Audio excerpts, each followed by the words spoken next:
Hello, everybody. Thank you for coming again. We're going to delve back into this book, Monsters in Virginia by L.B. Taylor Jr., who happens to be a Virginian resident himself. But before we do, let's get all this good stuff out of the way. If you have not subscribed to our show, please hit that subscribe button, ring the bell. We would greatly appreciate it. We have some great guests. We have great story times coming up. You don't want to miss any of it. So please subscribe to us. Also, if you have had an encounter and would like to reach out to me and Wayne and be on our show, you can reach him at Wayne@ParanormalWorldProductions.com or myself, Tiffany at ParanormalWorldProductions.com. And while we're at it, head over to ParanormalWorldProductions.com. There's so many shows over there, and they just need all your love and support as well, because they work super hard to do what it is that they do, and everything that they do is because they know you guys love it.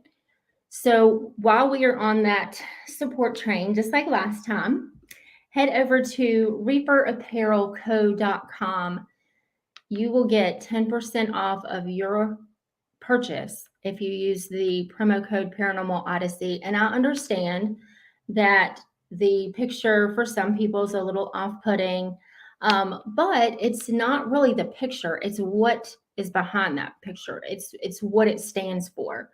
And Reaper Dan is such a cool guy. He's a Christian, and he's really just getting the message out there that we are not promised another day, and we need to, grab life by the horns and do what makes us happy. So if you would, head over there, show him some love and support as well, and save you an extra 10% off by using the promo code Paranormal Odyssey. Okay, let's get into it. As you can see, I invited Patty.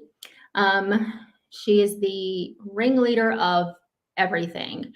So I thought only fitting that she join us.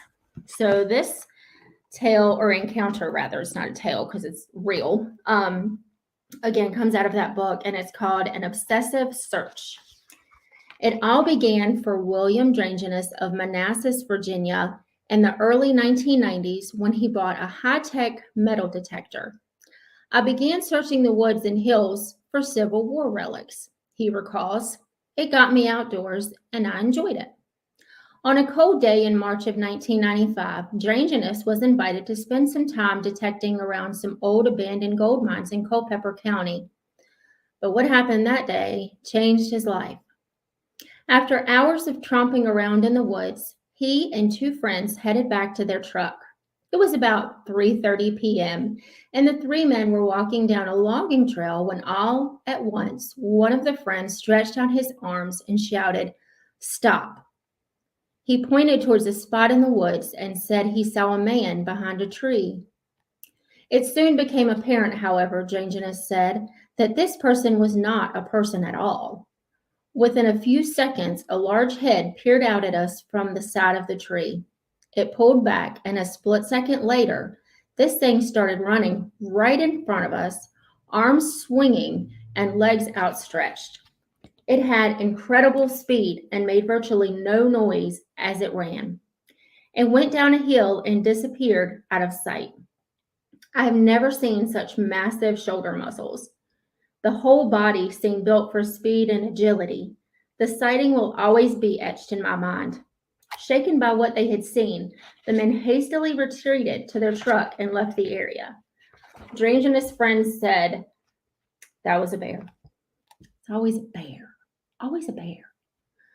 Later, after they had left the scene, Drangeness told his friend, "That was no bear." And his friend said, I know it wasn't." They went back to the site the next day looking for anything that could help them understand what this creature was. They found a giant footprint, 13 and a half inches long. Just then, Drangeness and a friend heard two low whistles and something moving in the brush. The friend said, "There were two of them out there, and they are signaling to each other." The men withdrew again. In the months that followed, Drangeness returned alone many times and found broken saplings and other clues, but eventually he had to abandon that site because the landowner told him that whatever he had seen kept coming up to his house late at night and causing his dogs to howl. Strangeness was hooked. He began his own exhaustive research.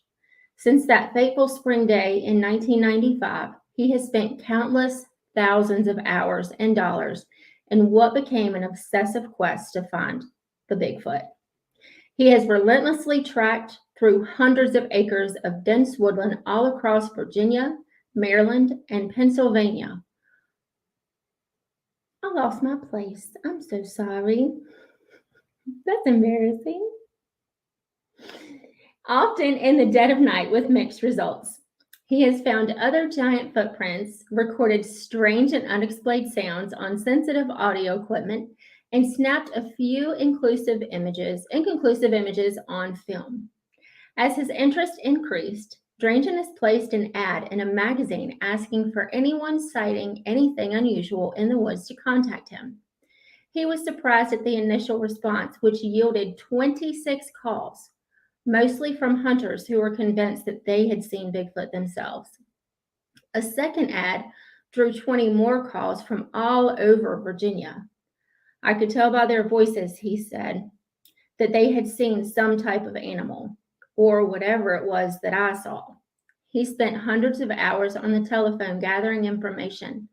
Many of the callers would never tell their spouses or friends about it, he says, fearing ridicule. It's just awful how that is. There were even hunters that stopped hunting because of what they experienced. They were too afraid to travel into the woods again. From such reports, Strangeness got leads on where to look. A dentist in Highland County told Strangeness he had made sightings of a Bigfoot-type figure over a 15-year period. He added that loggers in the area had told him of such occurrences in the 1940s. He said that once, in 1975, he shot a deer and then went back to his truck to get a knife.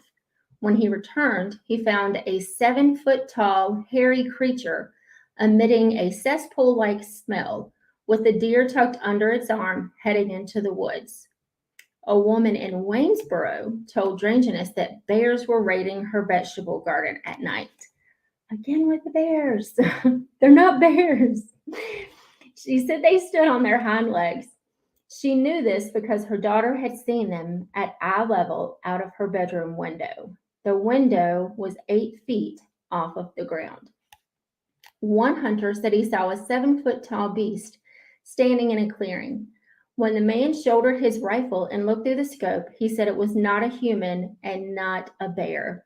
He drew a bead, but said he could not fire because it looked too much like a human. Eventually, Strangeness set up the Virginia Bigfoot Research Organization with the website www.virginiabigfootresearch.org for the collection of sightings. The results have been staggering. The following is just a sample of the hundreds of reports Strangeness has collected over the last few years. From Lee County, at the extreme far southwestern toe of the state, a witness reported that his friend went deer hunting one night in November of 1997. When he didn't return home, his family asked for help, and some of his friends began a search. They found him semi-conscious, sitting on the edge of a field, with his clothes torn to shreds. He was white as a ghost. They took him home. He said he had shot a deer, but the wounded animal had scampered off. He followed its blood trail up a logging road when he saw that he first thought was a man ripping the deer apart. He angrily yelled at the man, and when he stood up, he said whatever it was appeared to be 8 feet tall and was covered head to foot with thick hair. It then let out a scream that hurt his ears. He said the next thing he knew, he felt his body being slung into the woods, and he hit his head on a rock and was knocked out. When he woke up, he was sitting in an open field, not knowing how he had gotten back out of the woods. Because that's not creepy. A hunter near Big Stone Gap, Virginia, recorded the following in October of 2004. I was squirrel hunting near the top of the mountain when I heard the loudest, most terrifying sound I'd ever experienced. It sounded like a demon. It made me shiver, so I left the ridge to get back to my truck, and something was following me about 50 yards off in the woods, yelling like a madman. I wondered if it could even be of anything of this world. It groaned some, and then it was almost like a weeping sound, like it was in terrible anguish and pain. It was unlike anything I had ever heard, and I have been in the mountains all of my life. I have listened to animal sounds to compare bears, panthers, everything I could think of. Nothing was even close until I began to listen to some Bigfoot audio. It sounded just like that. In Tazewell County, a man was sitting on his front porch one evening drinking a soda when he saw a man approaching. He thought it was a neighbor and invited him to come up. Then he realized the man stood at chest height with the porch, which was a good 6 feet off the ground, making the man about 9 feet tall. He said the figure was covered in hair and without clothes. When his mother came out on the porch, he shoved her back inside and locked the door. In January 2003, a man and his young son were hiking on the Powell's Creek Loop Trail in the Leesville State Park in Prince William County when the boy saw something and gave a rather vivid description. He said it was at least 12 inches taller than his father, with black hair 3 inches long covering its body, the same color as that of a gorilla. The skin was black, and he saw no whites in the eyes and no visible neck. The top of the head was pointed like a gorilla's, with the hair sticking straight up. The hands had long fingers like an orangutan. The arms and chest were very muscular and defined with extra wide shoulders. He could see the creature's top canine teeth and said when he made eye contact, it seemed very angry and swiftly loped away. Wow, wow, wow. There's like 5 encounters in that one chapter. I urge you guys to go get this book. It is truly amazing. I have read almost all of it already, and I just got it the other day. So, I mean, it's not thick.